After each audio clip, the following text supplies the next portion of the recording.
to Cosplay Stitch and Seam. One of these days we will have a week where both Mercedes and I are back on the podcast together. That week is not this week. That week is not this week, unfortunately. But we do have special guest David. Yay, I'm back again. They didn't kick me off from last episode, so that's great. So welcome, my darling co-host. And just a little housekeeping before we get started. If you guys have any cosplay horror stories, if you want to give us some good times, good feels stories, if you just want to ask us questions about cosplay in general, you can email us at cosplayStitchandSeam@gmail.com or cosplayStitchandSeam.com? Yeah, okay, you got it. Yay. Nice. I was caught off guard on that one. Or there's our Facebook group on Facebook, Cosplay Stitch and Seam. There's a group and there's a fan page. So if you like the fan page, you'll see updates of our episodes. But if you join our group, you can actually talk to other cosplayers. Mercedes VFire posts a bunch of memes, and we always do work in progress Wednesdays, so you can show off your latest accomplishments.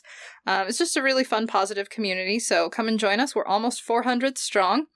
And if you'd like to support our podcast with our, broadcasting and bandwidth and all that fun stuff, you can make a donation on Ko-fi, K-O-F-I, under Cosplay Stitch. Many thanks to those who have donated so far. We're getting closer to our goal, so big thanks for that.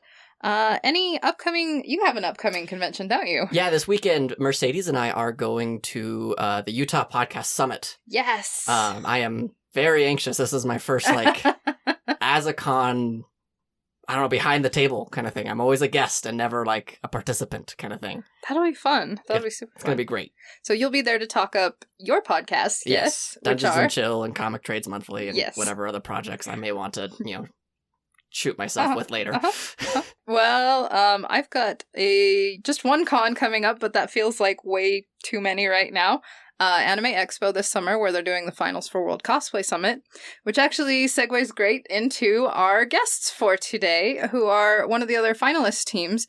This is Crepuscular Cosplay. Do you guys want to go ahead and introduce yourselves? Yes. Yeah.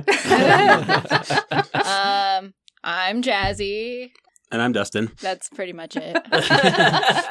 So tell us a little bit about yourselves, how long you've been cosplaying, what your fandoms are, anything you like. So we started in 2007 doing different things. Yeah. And we were wee baby children, and we were dating. And then we started cosplaying together, and then we got married, and yeah, that's... Yep. I didn't even tell you that I was going to Anime Bonsai. We were both too embarrassed. I thought that it was too nerdy and she would break up with me. Oh my god. Yeah. We were barely dating. Yeah. Oh, that's great. Did you guys run into each other and be like, oh, is it like the Spider-Man meme where two Spider-Mans are pointing at each other? At some point, it was so I'm doing this thing in August, and I'm making this costume, and my grandma's helping me, and he had been the year before. That's amazing. Yeah. So our topic today is pairs and competing in groups, and since that's kind of something you guys know a lot about, do a lot of, gosh, where can I start? How long have you guys been cosplaying together? Since 2008. 2008. So right away after you kind of found out that each other both like cosplay. Yeah. After that, we started doing everything together. Plus, I cosplayed from something that hardly anyone knew, and he was from Naruto, and so everyone knew the big guy with the sword because he was Abusa, and I was just a little low-key jealous, so I was no, I want to be part of the group, because for the longest time, everyone who I met through Dustin and through conventions here, they referred to me as Abusa's girlfriend. Oh no. So, yeah. We decided we did Yu Hakusho, and then Oh yeah. That's one of my favorite animes. Yeah. That's one of those gateway drugs. It sure was. You want to hear my confession? Is I've never seen it all the way through. That's okay. Neither have I only just this year started watching it at all. Wow. I know. That's impressive. I know. I Sin. need to finish. I've been It's so watching good. it because it's like a comfort anime. Mm. And so I've been like crying over WCS, just Yes. like watching, just like, Oh my go gosh. Yusuke. You're See- getting me through. Back in the day, my friend wanted me to get into Togashi's work, and they were like, you can do Hunter x Hunter or you can do Yu Yu Hakusho. I think you should read Hunter x Hunter. And I was like, okay, I'll read Hunter x Hunter, and I'm sure I'll get to Yu Yu Hakusho eventually. And I never did. So, but Hiei is Bay. That's all that I Hiei is Bay. Kurama is the prettiest man who's ever existed. You're not wrong. And he's got 2 pretty forms. You can't go wrong. Kurapika was my favorite, and Kurama and Kurapika are like very similar yeah, I can characters. see that. So I'm very much liking Kurama. Anyway, so back on topic. So what would you say is like the hardest part about working together as a team? That's a big question. It is because we don't really have issues. Mhm. I think probably our biggest thing is trying to make sure that the other person is 100% happy. That's fair. And we are the kind of people that read into stuff. So, like, if I say, this is cool, I really like it, and Dustin he agrees with me, but I don't feel as vehemently, I'll be like, what do you not like about it? And it's vice versa. Yeah, that's where I think one of we have a weird cosplay relationship because we're both able to cross into territories that the other doesn't usually do. Mhm. But I think one of the harder things is if you're not able to give honest advice, like we'll take it to one another, and you have to be able to take honest criticism well, and I think that can cause a lot of animosity between like pair cosplayers. If one person thinks, For hey, sure. maybe you need an adjustment here, that can cause a lot of animosity. Luckily, like we don't have to deal with that. No, because we're, like, insufferable perfectionists. No. And we count on the other to point out our issues. Tell me where I'm wrong. Yeah. So on the flip side of that, does that mean you like help motivate each other a little bit more? Because last week we talked about how like couples in cosplay, you know, there's this great opportunity for people to like know where you're weaker at. Do you find that working together, you guys strengthen each other? I think we're constantly trying to impress each other. Even at this point in our marriage, we're still trying to, like, impress each other and maybe low-key one-up each other. I mean, there's a little bit of competition. Like I'll see this all amazing stuff that Jazzy does, and I'm just like, oh wow, I need to step up my game. I need to be, or at the very least, not even if I need to beat you, I need to be good enough. So I step up, and then you step up, and then I step up, and it just keeps us striving. Our strengths are super different, though. It's almost like a rivalry. Yeah, a little bit. Like, I am not good at, like, carving things or sculpting, that kind of thing. I just don't process things in that way. I need to be mechanical and think stuff out, which is where, like, sewing has really been good for me because I can pattern everything out. But he has issues just doing a straight stitch, and I'm just like, what's your problem, man? Do you guys feel like having a relationship ahead of cosplay has like helped you communicate or like helped with your communication styles in building skits and performances together? I think we're weirdos, and normal people would say yes. Uh, But since we were both really interested in cosplay and interested in each other at the same time, yet separately, things kind of formed weird. I mean, it kind of grew together, both our relationship and our cosplay relationship, because we were only together for a few months by the time we went to our first bonsai. Oh, okay. And then we start cosplaying together, and we're consistently we hadn't done any skits, but we're consistently making costumes together. And we had barely begun dating when we began, and so it's like we kind of grew in cosplay as we grew in our relationship. So that kind of, it grew together. Like, my dad taught him how to use a lot of the tools and stuff for making props. So it was this, like, I don't know if it would have been awkward under any other circumstances. Because my dad was like, let me teach you how to make an axe. And we, like, when you made your first prop, it was Botan's ore? My first prop. Oh, after After like with Zabuza, actual that tools, sword. not with plywood and Yeah. and a steel pipe. When we were actually like using the sanders and stuff, my dad was teaching him how, and we were engaged at that point, but like it was kind of this cool bonding opportunity with my dad and Dustin. Mm-hmm. Yeah, where like you'd be inside sewing with your mom, and I'd be out in the garage with your dad woodworking. Cute. So. Yeah. That's fun. So you mentioned like skill sets. I feel like with a team, like neither side should feel like they're carrying the team. Yeah. How do you guys decide who does what labor and like feel like it's fair? We basically just do what the other is good at, and then like so for right now for WCS the stuff is very sewing based, so I am putting in more hours than Dustin, but I never feel like I'm carrying him because he's supporting me and he's constantly telling me like ways this might look better, or just plain giving me like the support of that looks really good. Mm-hmm. I don't ever feel any kind of like resentment if say there's more sewing, or like with when we did FF13 there was a lot more prop work, and I didn't feel like any kind of resentment that my work wasn't getting shown off as much as his.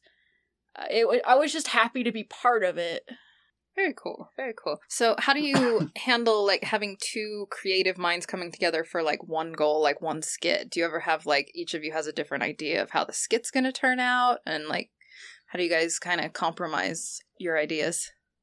I think we plan really early.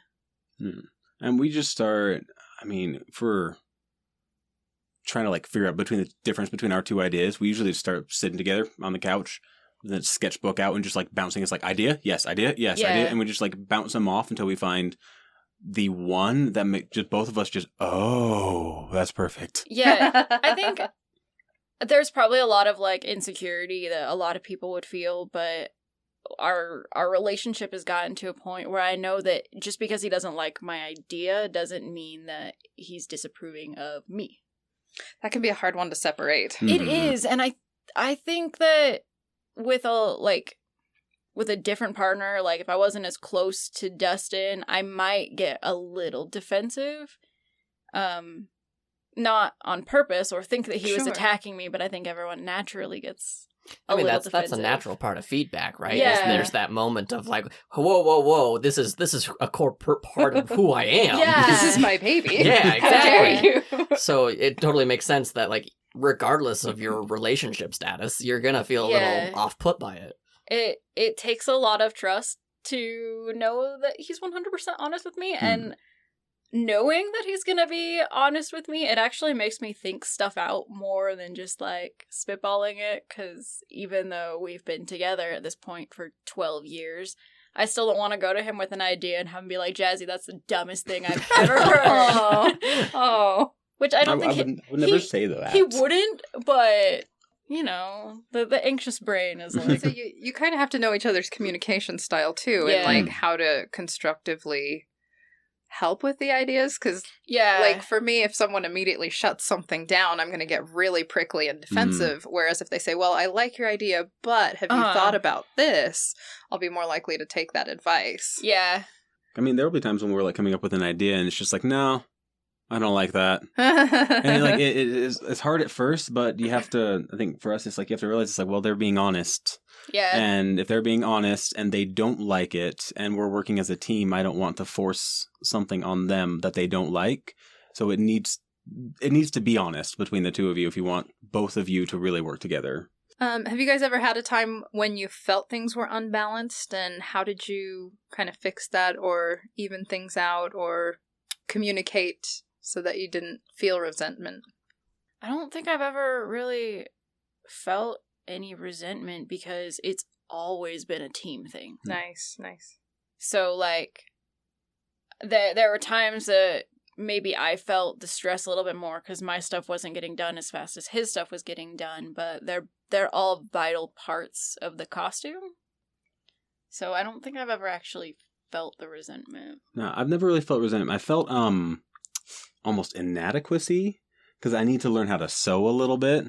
and I'm not good at sewing. I make leather, I make armor, I make wood props. Now I'm getting into 3D printing, but regardless, I would still be like in a full just armor outfit, and I would have no pants. That's the problem.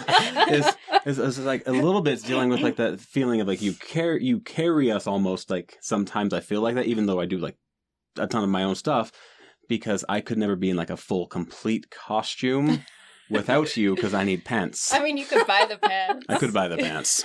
So let me ask, like, kind of on that subject of, do you feel like you are holding the other person back at times, where you feel like because of the fact that you can't sew, or maybe your woodworking skills aren't on par with each other? Like, not saying like one of you is better than the other, right? But do you feel like personally there's this kind of shame response of like, oh my gosh, they could do so much better without me? Constantly. Me. Oh no. How do you deal with that then? If you're sitting there thinking like, oh my gosh, I'm holding them back, how do you remind yourself, or how do you reach out in those moments? We don't remind ourselves. We just push really hard on the things we're good at. I take those feelings and I push them down. Yeah, pretty much. It's like, I'm never going to be as good with power tools as him because, like, I don't have the strength and I'm physically incapable of having the strength. So I'm going to make the thing I do really, really good so that it's comparable. Right, and it's the same for me. It's like she sews really well, does amazing wigs, so I just have to push extra hard and just go over the top as much as I can in my area to make it so that I hopefully can match her. Do you guys feel like cosplay has, or competition together has improved your relationship as a whole to like compete and trust each other like that? I think it has. I don't think it's something that we talk about, like, that's an effect. But I think where, you know, like every 3 or 4 months we have this really big common goal, it's given a huge thing to bond over. Yeah, and you get a lot of stress together, and you got to overcome that stress together. You get a lot of those just late, red-eyed nights where you don't have sleep, and you got to overcome it together, which I think overcoming like obstacles together in any form is a relationship improver. So if you overcome even just these together, it really helps to build a relationship. Yeah, like, if one of us is crunching on props and the other is done with their parts, we'll stay up and just keep each other company. Like, if I'm sewing through the night, but he's completely done, he's still up with me. Yeah, it's cute. Nice. On that note, what was your first success together like? And that can be like a competition. That can just be like completing a costume set together. I think probably in both of our eyes, we view our first real competition as Ike and Alencia. Because up until that point, my parents were really involved with like everything. Because my mom always wanted to teach me how to sew, and I was never interested as a kid. And then when I started getting into cosplay, she was like, oh, let me show you all the things. And, like, I would leave her house because I didn't have my own machine. And I would come back, and she had sewn our costumes. So when we did Ike and Alencia in 2012, I was like, look, you have to let me make everything. Like, I have to do it. And at the time, Bonsai didn't allow group entries. So we entered separately. But then, like, they saw this huge collaborative effort we had put together, and so they gave us an award together, and like, it was just a cool feeling of accomplishment. And when we got married, we moved to Salt Lake. We didn't know anybody down there, and we didn't cosplay for a couple years. And then getting back into it was like meeting friends together, accomplishing these goals together, and just spending all this time bonding. It was fun. Nice. So on the reverse of that, I feel like I'm just doing whatever the opposite you do, Pannon. No, it's cool. How did you handle that kind of? I'm not saying that you really lose a competition, but how do you feel that when you like, hey, I can't make this deadline, or this costume just isn't going to work? How do you handle that? Because you really psych yourself up in those moments. Like, I can't wait to do, let's go back to, Urameshi. I can't do Urameshi this time around because of the fact that, like, time constraints or the materials aren't available. You get hyped up for that. How do you deal with that kind of, like, loss or We're drop? crazy, and we've never stopped. What? I mean, well, we've had like some issues like with So lightning. the one time that we have ever given up on a costume, it's because we made the entirety of this armor, and then when I put it on, I have arthritis in my back, and I couldn't wear it. Oh, wow. It was about 6 weeks before SoccerCon, and we had tried everything on separately, not thinking about it, and then when I put all this torso restraint on, I couldn't move, and I literally collapsed. Wow. Gosh. So, Like all the armor was made. yeah. Like she had 2, like the blades that lightning separates out from Odin. Like they were almost as big as she is. They were fully made and painted. And like I had been working out for all this, and it was heartbreaking. But instead of giving up, we speed built other costumes. Okay. So Wow. that in a sense, that's how you deal with it in this moment of like, I can't do it. Like, all right, we're going to do something else. We're going to figure something out. Yeah. I was listening to a podcast about how video game music was made. Did you know the main Zelda theme was made in 6 hours? Really? The most iconic piece of video game music out there is made in 6 hours. So it sounds like you guys kind of take that same vein of like, we will not be stopped by this limitation. We're also the kind of people who like validation. And there's a lot of validation from being in a cosplay contest. Just getting up on stage and having people cheer for you even if you don't win. Mm-hmm. It's really good just to be like, yeah, I made this and these people are cheering for me. So it was like the 6 weeks before the convention, it was this feeling of loss, like we're not going to get that. And at the time we only went to 2 conventions a year. So we hunkered down and we made entirely new costumes and went and still placed, which was really cool. And then we were practicing for Cosplay Chess Sakura Con. And my prop broke, but it was after the contest, so it was fine. It was so funny though, because we were practicing with Turtle, and he was in his Iron Man suit, and Dustin was just swinging my scythe around, and it just snapped, and his face was just like, "Oh no!" They'll kill me. Oh no! It absolutely was not his fault, but like that look of panic was so funny, and I don't know.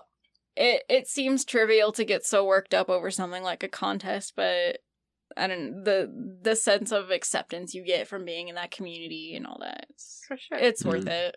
So, what advice do you guys have for cosplayers who want to partner up or pair up or have group costume or compete together, I guess? I think understanding personality types and like I think one of the problems that you get most is when you get that conflict is you just really try not to take it personally. Because you're stressed building a costume. It gets stressful, especially when it gets down to con crunch. You're stressed. Other people get stressed. People snap it. They fight and argue. And all of this is stressful, and it's the two of you are trying to build something really important to you together. So it's to not take any of that stress personally, and to really understand that it's not only your hopes and dreams in this contest together, but it's someone else's, and you need to mesh those together. Cool. This one's a little bit personal, but like, what do you each admire most about your cosplay partner, or just about your partner in general? He's dedicated, like way more dedicated than I ever thought I would be to anything. What? There's a facial scoff that all of you listeners are missing. Well, he's very goal oriented, and like I feel like I had a ton of hobbies when I was younger, and they all kind of fizzled out in adulthood. But seeing someone as dedicated to this hobby has helped me, and he's just real nice. Even when he's being an asshole, he's really nice. You're way more dedicated than I am, which is actually what I was going to say about you. Because like you said, it's like, I've got a ton of these hobbies. You had a bunch, but they may fizzle out. This may be like your main one. And I've got all these other hobbies, and I'm working on something, but I want to go do this. And I'm working on a costume, but I want to go do this. And you just like grab me by the scruff of my neck and pull me along. Your dedication, it keeps us afloat. And you're just super talented in everything. Nice. What future project are you guys most excited about? WCS. Yeah, WCS right now, definitely. World Cosplay Summit. Yes. Yes. Us plebes. Tell us a little bit about it, yeah. So this Or is, what you can. Yeah, this is our second year trying for it. Mm. Our first time doing it was last year, and it was actually our first ever skit. And it was probably the worst time to decide that, hey, skits are for us. But we went and we did our best, and we learned a ton, and we've gotten some more practice in, like we did Zach and Aerith at ALA. Yeah. And angered a lot of people with that skit. Made everybody cry. We sure did. I'm super happy for this one because I love this Gaia. Yeah. Nice. So, And where can people follow your progress?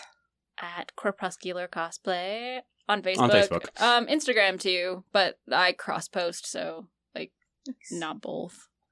Can I ask a not like Yes. a kind of off topic question? Yeah. Why is it that you have this like secrecy moment? Is it purely because competition reasons? Like the competition says, "Do not tell us," or is this so that way other people don't snipe your information? Some of them do. Some contests actually say that you cannot reveal progress and things. Uh-huh. It just depends on their rules. Like, I'm just going to, since we're both going into the same competition, like our group has like a secret costume that we haven't revealed yet, but it's usually for impact. Mm-hmm. Okay. So like if say you have a quick change, it is going to be a lot more surprising if people are like, oh, I've only seen them working on this, and then suddenly there's this whole other thing that they didn't know was going to happen. Yeah. It's kind of like Sarah's bow. We didn't tell anyone that we were making a sword that could transform into a bow. We just told everyone we were making a bow and a sword. That was so cool. A lot of it is the meta of cosplay, where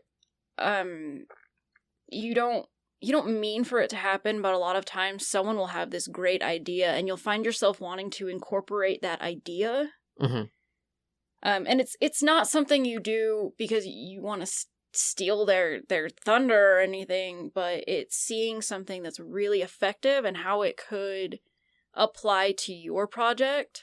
Okay. So it's not so much that we're trying to keep secrets from each other. It's, not it's at all. very much this impact is probably the best word, where if everyone knows what you're doing, it's less powerful when you're on stage presenting it. It's basically saying, like, okay, so I'm making this movie called Star Wars, and these two guys are going to be, like, really close together, and you're going to think they're romantic, but actually, I'm writing them out to be brother and sister. It's kind of like that. Okay. Kind of like that, but less incesty. You don't want to take you don't want to take the air out of your own sail, essentially, from what I'm gathering. The surprises are fun. Yeah, okay. If I can be, like, 100% honest, like, some of the times I won't announce a cosplay I'm making because I'm not sure I can finish it for a competition. And I don't want to be like, yeah, I'm making this really cool thing, and then show up to the con and be like, I didn't finish it. Yeah. So I think at this point, before the competition, it's less secrecy and more just being vague.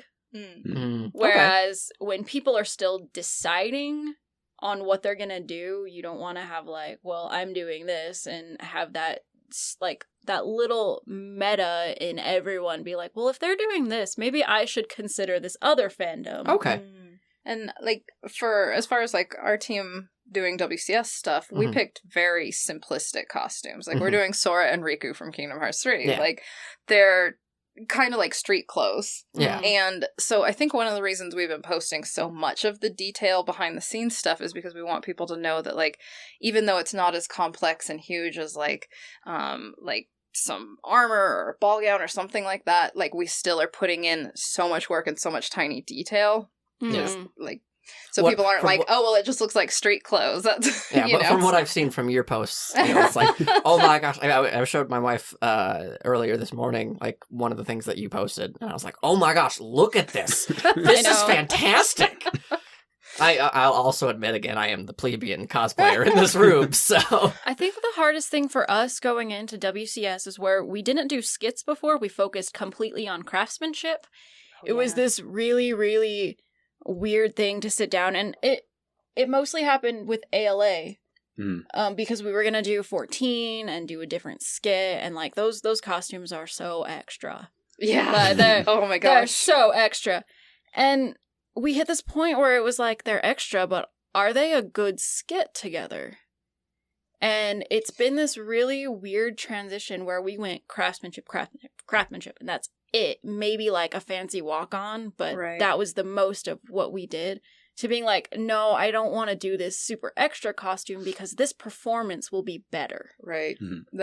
That's huge too, because WCS is so much more performance oriented than like any other contest I've done. And like with my physical limitations, that it really limited what we could do if we were just doing all the extra stuff. So like, not to say that it's bad to do extra, because it's definitely good. But it's been this weird acceptance that it's not everything. Right. It's a good point. Yeah, so, like, Dustin's costume is heckin' simple. And, like, I have a ball gown, but, like, it's not a bajillion beads and all that stuff. Like, construction-wise, it's not the most extravagant thing in the world. Mm-hmm. So, like, really driving home the performance is a big deal. And totally. Yeah. It's wild. It's so different. Yeah, did you have any other questions? That was it. Thank you for letting me steal this bit of the show. No, please. So since we kind of talked about future goals, do you guys have any dream cosplays you want to do together? A lot. I mean, right now, those new twins from Borderlands 3. Yeah. I like saw the trailer and we have this thing where we keep getting trapped in different hell versions of Final Fantasy 13. Yeah. So we've done Final Fantasy 13-2, and we've done Final Fantasy Lightning Returns, and we've done Type 0, which is technically the same universe, right? But like the consistency is no, it's gone. But like recently I'm just like, I want to do these again because I love 13-2 so much. So can I ask, based on your relationship, do you feel like that prevents you from being able to do certain cosplay? Nope. No. Like one of my examples is like my wife and I are thinking about doing Dresden Files cosplays. Oh, nice. I want to do Michael. Kaylin wants to do Molly. And that's a little creepy because that's a father-daughter pair. So we've cosplayed Crom and Lucina. Okay. Well, we cosplayed Rick and Morty. We did. We did cosplay Rick and Morty. No boundaries. There are no boundaries. Okay. I just wanted to check. I mean, the hardest part is that we normally just, when we're walking in public, we'll cling to each other's hand and grab each other's hand. So if we're Rick and Morty and I'll naturally go to grab her hand and hold her hand in public, no. Yeah. it takes a lot. There's some, like, candid shot of me basically falling asleep on him when we were cosplaying Sho and Joshua. And it was, like, the ship no one asked for. So, That's no, amazing. like, at one time, yes. It was, what couple can we be? And then Fire Emblem Awakening came out, and I really wanted to cosplay Lissa. And it was weird at first, because I was like, I'm gonna be a sister. But this costume is so good, and we went through this. Is there anyone else you want to be from Awakening? And Dustin was like, nah, I just want to be Crom. And so that happened. Yeah, and they were like, okay, that's okay, we can do that. And then Crom and Lucina happened. Yeah, and then, like, Melia and Callian. And another brother-sister. Beat and Rhyme. Yeah. Like, yeah, we just don't get... I mean, we're not, like, super public display of affection type people anyway, but even less so when we're wearing like them. Rick and Morty. I mean, I feel like it's one of those, it's only awkward if you make it awkward. Like, you're just and enjoying being the character. Will make I will it attempt to make it awkward in public. I will try. Morty, come here. Morty, I want a hug. So, like, the first time we ever cosplayed family was Crom and Lucina, because I was making Lissa, but then I realized I couldn't get that costume to Dragon Con, so I was like, okay, well, I really want to cosplay Lucina too, so we'll do that. And this photographer was taking her picture, and he didn't know anything about the game, and he noticed that we had been, like, sitting together and assumed we were a couple and all this. And so he comes up to us and he's like, I want you guys to gaze into each other's eyes. And I was just like, can we not? Oh dear. So we have this, like, one picture where Dustin and I are just, like, looking at each other really uncomfortably. I I'm like the meanest person doing like couple photo shoots Uh-huh. because like whenever I've done like a pair cosplay, even if like I'm not together with a person, like you have to stare into a person's eyes and it's always like weird and uncomfortable. Yeah. Like it looks neat in pictures, but it's Yeah. weird and uncomfortable in person. The tone on set is a Right, little uncomfortable. right. It's even uncomfortable, like, between us married. So I've started looking at his eyebrows. Yeah. It helps. I will usually like if they're doing a shot like over the shoulder and you can't see my face, I will be obnoxious and I will pull like the stupidest faces. Yeah. Mhm. Like, our first photo shoot that we ever did coupley stuff was Ike and Valencia, and it was so awkward. And I was like, I don't know why this is awkward. Like, I was just trying to make you laugh the whole time. Just looking into your eyes, giving you that look, just glaring. That was a little Sabotage. personal for me, even. Oh. well, like, okay, you are terrible at that. So, no, okay, this one time, we were doing a photo shoot in Salt Lake, and anyone who's seen me, like, in person ever knows that I just have this constant, like, giggle smile. That's just what I have. And I was cosplaying Bakura, and, like, our photographer, Joe, was taking the pictures. He was like, Jazzy, you need to get serious. And I was like, okay, I got this. And so I finally get this, like, good glare. And then Dustin and our friend pull up the Takumi Plop, like the song, and I can just hear it playing from his phone, like 20 feet away from me, and I just lost it. Oh my god. That's amazing. Yeah. Let's see. So we like to wrap up and do cosplay horror stories. I don't know if you guys have like need a minute to think of one or if you have one prepared. I didn't prepare one, but we told this story to Sadie, and she was like, "This needs to go on podcast." The gin? Yes. Yeah. Okay, going back to the first time we traveled out of state together, Anime Oasis 2008. I love how this is the first time that you're traveling out of state together is for a con. Not just like, Yeah. oh, we went to like Vegas for the weekend. Yeah, No. we went to Anime Oasis. My aunt lives up there, and we stayed at her house, and like, so yeah, because we didn't realize the value of a con hotel at that point. No. So anyway, Dustin had like chin length, super shaggy hair that he straightened out, and we were like, we don't need a wig. We can fluff this up to be gin. So we did, and this horror story is multifaceted. So we decided to bleach out his hair so we could get it red. And his hair is way different consistency than mine, and I bleached it, and he went and came out of the shower, and he had, like, cow spots. Oh, Like, no. his Oh, head no. was polka dotted, and Oh, my mom no. was just like, what did you do? So she helped us re-bleach it, and then we went and bought red dye, not knowing that we would need to tone it, or else it would turn out clown orange. So then Dustin had clown orange hair. And then we finally got the dye right. And we were like, okay, this actually kind of looks cool. It was a really good color. And then we realized he had a horn. Yeah, like if you've seen Jin from Yu Yu Hakusho, he's got like a little horn on the front of his head. Right, Yeah, right. because he's a demon. So We didn't know how to attach that horn. So we, like, found a really big crochet hook. Or, like, a crochet needle, not the hook. And we cut the tip off, and we flattened the bottom with something. I can't remember what we did. And then we literally glued it to his hair. Oh my god. And we were like, it's not staying in. So my mom took spirit gum and a strand of Dustin's hair and just, like, wrapped it around the horn. Let it dry, and then fluffed up his hair around it.